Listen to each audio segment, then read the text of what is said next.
This Saturday, we have the biggest game of the college football season so far, where the new kid on the block, Tennessee Volunteers, look to remain as the top team in college football while going up against the arch nemesis, Georgia Bulldogs, who are looking to run it back and get back-to-back national championships. Whoever wins this game is pretty much guaranteed their spot in the SEC championship game and has almost made themselves a sure lock to be in the college football playoffs. Oh, I love this time of college football. How's it going, everybody? Hope you're having a super blessed day, and today we're going to be previewing the game versus the newly ranked number one Tennessee Volunteers going up against the third ranked Georgia Bulldogs this weekend. So before we get into this video, be sure to leave this video a like, comment down below who you guys have winning this game, and be sure to hit that subscribe button and turn your notifications so you don't miss any of the fire videos that we drop on the channel. So earlier this week, the Tennessee Volunteers were ranked as the new number one team in college football after beating 19th ranked Kentucky 44-6. And even though Georgia's coming off of a 42-20 win over the Florida Gators,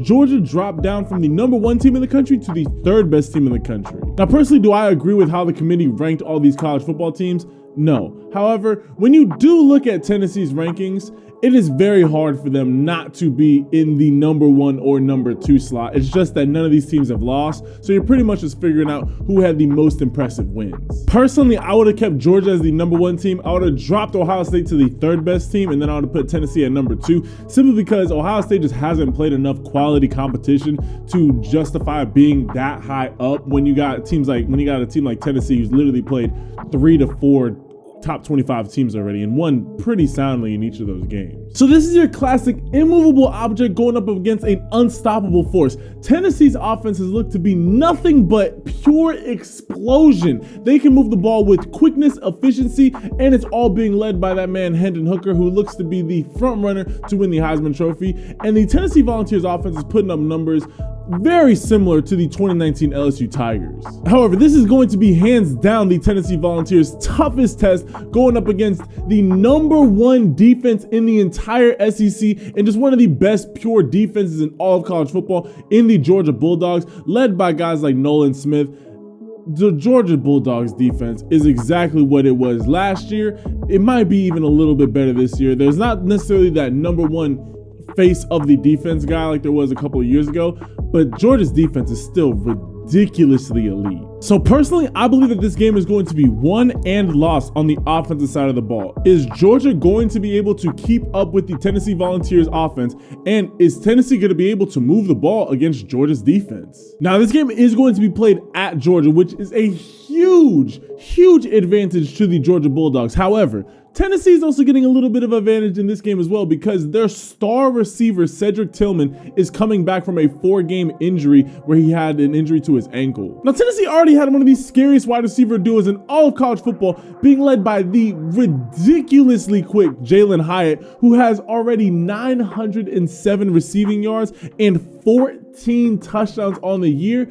But his partner in crime is USC transfer Brew McCoy, who has 451 yards and 2 touchdowns of his own. So when you add an all SEC caliber wide receiver and Cedric Tillman to that mix, Tennessee's offense is about to get even scarier. And then when looking at Georgia's offense has been what it has been for a long time. Georgia's offense thrives and is the most successful because Georgia's defense puts them in great positions to be able to move the ball effectively, and the other team's defense has to stay on the field because Georgia gets so many 3-and-outs on defense. But when you really look at Georgia's offense, which is pretty much the story for their entire team, is Georgia's offense is a team of getting yards by committee. I mean, Georgia currently has a 4-headed monster in the backfield, being led firstly by Dijon Edwards, Kenny McIntosh, Kendall Milton, and Branson Robinson. And then on the receiving side of offense, they're led by their 2 dominant tight ends in Brock Bowers and Darnell Washington, and Ladd McConkey comes in and he gets his solid production here and there. But when I really look at Georgia's offense, I don't see any one guy that I can point to and be like, he can take over the game. He's a guy that, you know what, if it gets real thin, if it gets real shaky, he's going to be able to take over and just get the extra point, break off that long touchdown that Georgia might need to just keep up with Tennessee's offense. I mean, don't get me wrong, Stetson Bennett has made leaps and strides this year as far as his overall quarterback play, but he is still not a guy that you could really just like, I trust that Stetson Bennett's going to be able to go out there and just win the game. Again, Georgia's offense is most successful because of the positions that Georgia's defense puts them in. And because of how dominant Tennessee's offense is, I don't know if Georgia's going to be able to constantly give Georgia's offense the ball on their own 40, on the other opponent's 40. Like, it's going to be more so like, yeah, you're going to be starting off every single drive on the 20 because Tennessee scored. On top of all that, we should all know that this is Hendon Hooker's Heisman moment. We all know around week 7 to week 10, whoever ends up winning the Heisman Trophy puts together a game that is simply undeniable. It's the game that separates them from everybody else and is like, yeah, he's the Heisman Trophy winner this year. I believe that this is Hendon Hooker's Heisman Trophy moment. He already beat Alabama. He's already had such a hard test going up this year. I mean, he's had to get wins against Pitt, Florida, LSU, Alabama. Florida, LSU, and Alabama were all in back-to-back weeks, and then comes back and beats Kentucky 44-6, and then has to go to Georgia. Hendon Hooker might have one of the toughest schedules that he's had to go up against to win the Heisman Trophy. If he comes out on top of this, first off, Tennessee came out of absolutely nowhere and just took over college football. But this is going to hands down be a lockup for Hendon Hooker to win the Heisman Trophy. Even if he doesn't win, but he puts together a great game, I think it might not be his Heisman winning moment, but everybody will look back to it and be like, man, he even was balling out against Georgia. He balled out against Alabama, and then he balled out against Georgia. This is Hendon Hooker's moment to shine, and I'm excited to see how he holds up in this game. So here are my game plans for each team to come out with the win and to also stop the other team from winning. Starting it off with Tennessee, if you want to beat Georgia in this game at their own home, you have to come out ridiculously hot. There can be no turnovers, there can be no penalties, not no penalties, but you have to limit the penalties by a lot. It's going to be loud in there, it's going to be chaotic. You cannot beat yourself in this game. Georgia is one of those teams that is not going to beat themselves. You have to beat Georgia. So you have to come out hot and early to calm down that crowd. You need to let everybody know that, hey, we're able to move the ball effectively and efficiently. If that first offensive drive is a 3-and-out, or if it's a 2-and-out, like a 2, like you get the first down, but then next time that you get the first down, you don't, like, you have to at least get 3 points on that first offensive drive. That's a minimum.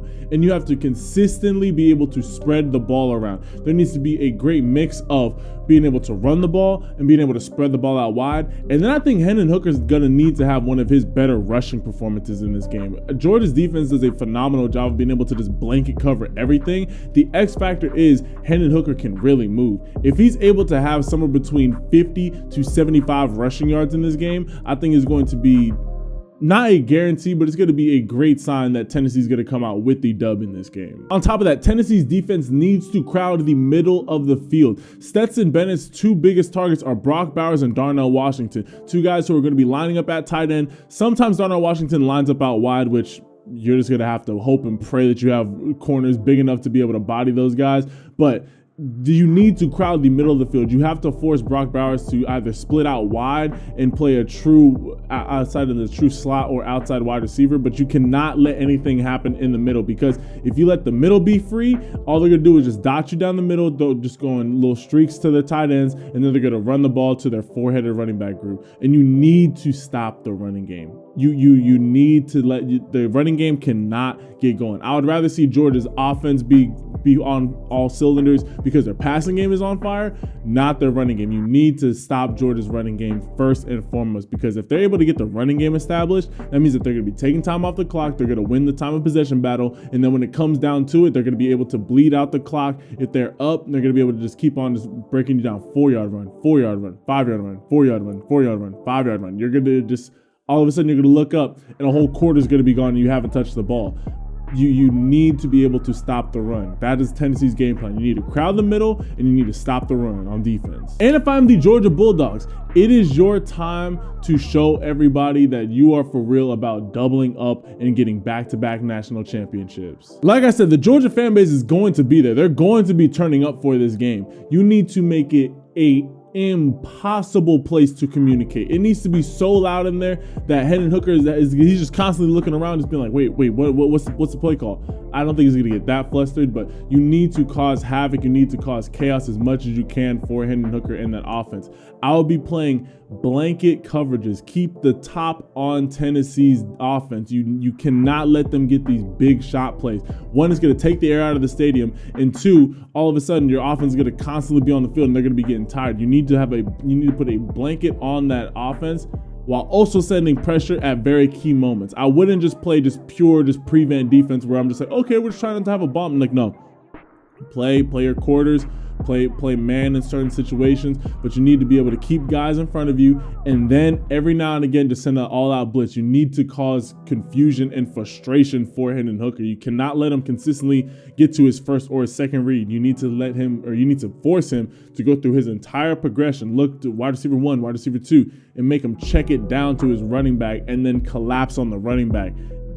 It cannot be an easy day for Hendon Hooker. You need to have the running game beat you and not the passing game. The same way that Georgia's offense, if the passing game is killing you, you can live with that. You cannot live with Tennessee's passing game killing you. You need to make the running game be the reason that you guys are down, if that is the reason that you guys are down, because we should all know that Georgia has one of the best rush defenses in all of college football. And then on the offensive side of the ball, you need to get the ball early and often to Brock Bowers and Darnell Washington. Those two guys are physical mismatches versus any team that they go up against. You need to be able to get the ball in their hands early, be able to get the ball to them in space, and just let them just run over those first couple guys and really just bruise up Tennessee's defense. Let them know that, hey, we're going to be here all game, and it's going to be a physical game. Like, you're going to need to bring your lunch each and every single quarter, and then you have a four-headed running back monster for a reason. Use all of them and use them often. There should be a new, fresh running back in there each and every single play, a guy who could break off a 60-yard touchdown at any given moment. That is where Georgia's offense is going to be the scariest. Put Stetson Bennett in positions to make very easy throws, he can make the tightrope throw here and there. I don't trust him to make it each and every single time. I don't trust him to pass it 40 to 50 times. Leave Stetson Bennett in that 25 to 33 attempts range. Get about 25-ish carries to all of your running backs, maybe 30 carries to all your running backs, and make sure that most of those targets are going to Brock Bowers and Darnell Washington. If Georgia's able to move the ball effectively through those offensive weapons, Georgia's going to come out with this dub. But that is my pregame preview of the Tennessee Volunteers, who will be going up against the Georgia Bulldogs this Saturday. It is going to be an exciting one. This is literally a college football playoff matchup in the regular season. So I want you guys to leave this video a like and comment down below. First off, how excited are you guys for this game? And then comment down below what are you guys' thoughts and opinions on what's going to happen during this game. And yeah, I'm excited for this game. Be sure to hit that subscribe button and turn your notifications if you're excited for just college football in general. We're getting to that sweet spot where, the real game is starting to happen. And with all that being said, I appreciate all y'all. And I will catch you guys in the next video. Ciao.